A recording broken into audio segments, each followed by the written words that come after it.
Hello दोस्तों, नमस्कार। आप सभी का स्वागत है। तो हम लोग देख रहे थे इकाई का अंक ज्ञात करना। तो इससे पहले वीडियो में मैंने इकाई का अंक क्या है इसके बारे में आपको समझा दिया है, और अभी मैं बताऊंगा कि घात वाले के संख्या में कैसे इकाई का अंक निकाला जाता है। तो घात वाले संख्या को भी मैंने दो पार्ट्स में बांट दिया है। ठीक है, एक सिंपल वाला जो इजीली आसानी के साथ बन जाएगा, और एक दूसरा टाइप जो थोड़ा सा कठिन है। ठीक है, अब यहाँ पर देखिए, यहाँ पर जैसे 350 का घात 250 है, तो उसके इकाई का अंक क्या होगा।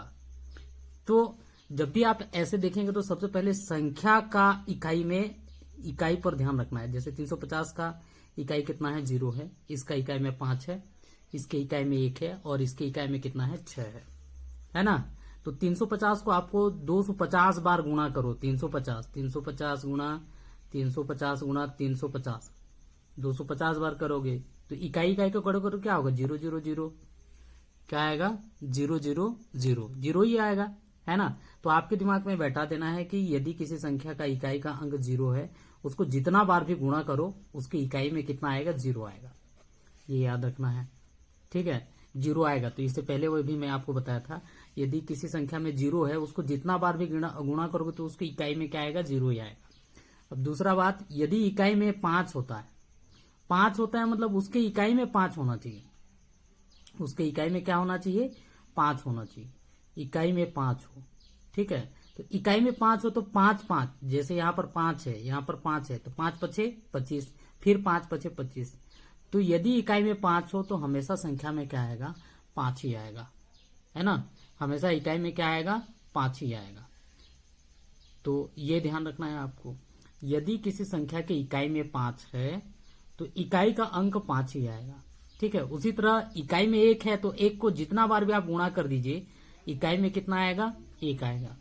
उसी तरह 6 वाला भी आप समझ लीजिए, यदि किसी संख्या की इकाई में 6 है, उसको जितना बार भी गुणा करोगे इकाई में कितना आएगा, 6 आएगा। 6 6 36, 6 6 36, 6 6 36, 6 ही आएगा।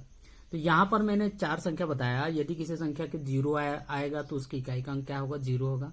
यदि किसी संख्या के इकाई में 5 है और उसको आप जितना बार भी गुणा करेंगे तो उसकी इकाई में कितना आएगा, 5 आएगा। 1 रहेगा तो 1 ही आएगा, 6 रहेगा तो 6 रहेगा। ठीक है, तो ये क्लियर हो गया। अब अगला जो है मैं दूसरे टाइप का बताता हूं आपको।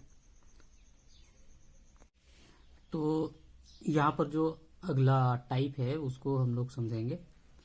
तो जो एक एक टाइप का है वो उसको मैं अलग अलग रख रहा हूं यहाँ पर। अब जैसे यहाँ पर देखिए, 224 का घात 300 है, इकाई में कितना है, 4 है, और 229 का घात 100 है। जब मैं 224 को 300 बार गुणा कर दूंगा तो क्या इकाई का अंक होगा, ये आपको निकालना है। तो इसके लिए थोड़ा सा आप क्या करिए, है ना, मैं आपका कॉन्सेप्ट क्लियर करा दे रहा हूं। वैसे इजिली आप एक बार में इसको निकाल सकते हैं, है ना, एक बार में निकाला जा सकता है। जैसे यहाँ पर ये एक सम संख्या है, तो जब सम संख्या है तो इसका इकाई में 6 आएगा, मेरे को पता है। ठीक है, मेरे को क्या है, पता है। और यदि विषम रहेगा तो यहाँ पर कितना आएगा, 4 आएगा, मेरे को पता है। अब जैसे यहाँ पर सम संख्या है तो इसका क्या आएगा, 1 आएगा, और विषम रहेगा तो कितना आएगा, 9 आएगा। ये मेरे को कैसे पता चला, है ना, ये मेरे को कैसे पता चला। यदि आपको कॉन्सेप्ट क्लियर है तो इजिली आप जो है इसको 1 सेकंड या 10 सेकंड में आप बना सकते हैं, मतलब सेकंडों में बना सकते हैं कुल मिला के, यदि मैं बोलूं तो। अब जैसे यहाँ पर देख लीजिए, 224 को आप 2-4 बार गुणा करके देख लीजिए। ठीक है, 224 गुणा 224 कर रहा हूं यहाँ पर, देखिए 224 गुणा 224, है ना। तो 2 बार 4 को गुणा करते हैं तो कितना आ रहा है, 6, है ना। और फिर तीसरी बार कर रहे हैं तो फिर कितना आ रहा है, 4। तो यहाँ पर देखिए, ये विषम स्थान है, ये सम स्थान है, ये विषम स्थान है, ये सम स्थान है, ये विषम है, ये सम है, और ये क्या है, विषम है। तो यहां पर देखिए, यदि विषम विषम का आप देखिए, 1 3, 1 में भी 4 है, 3 में भी 4 है, 5 में भी 4 है, 7 में भी 4 है ना। और जहां पर सम है वहां पर देखिए 6 है। ठीक है, तो इसका मतलब ये है कि जब विषम को गुणा कर रहे हैं तो 4 आ रहा है ना।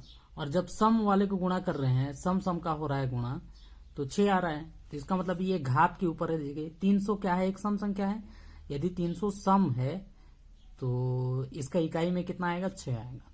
और यदि ये मान लिया जाए क्या रहता, मान लिया जाए ये जो है क्या रहता, विषम रहता तो कितना आता, 4 आता। तो इसका उत्तर सीधा सीधा कितना आ गया यहाँ पर, इसका उत्तर जो है सीधा सीधा क्या आ गया, 6 आ गया। ठीक है, लेकिन मान लिया जाए ऐसे रहता है ना, थोड़ा सा इसको और आगे बढ़ा देते हैं। 224 का घात यहाँ पर 303, ये क्या है, विषम है। विषम है तो विषम स्थान में कितना आता है, 4। कुछ नहीं करना है, बस आपको पता है, देखिए जितना भी विषम विषम में आ रहा है वहां पर 4 आ रहा है, और सम सम में कितना आ रहा है, 6 आ रहा है।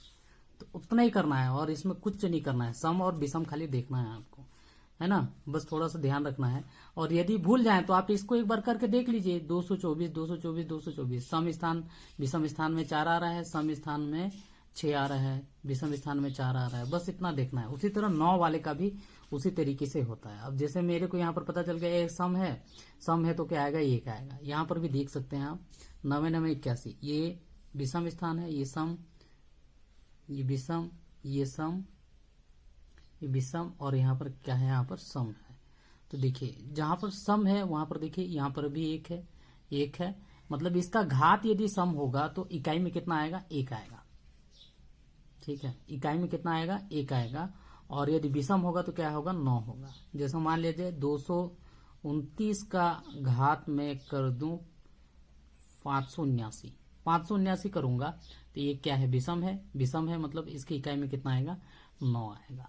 तो ये 4, जिसकी इकाई में 4 रहता है और जिसकी इकाई में 9 रहता है, उसमें इकाई का अंक निकालने का तरीका क्या है, सम स्थान और विषम स्थान।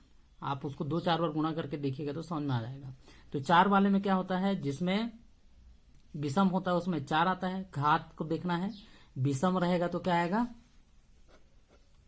विषम रहेगा तो इकाई का अंक होगा 4, और सम रहेगा तो इकाई में कितना होगा, 6। घात में देखना है।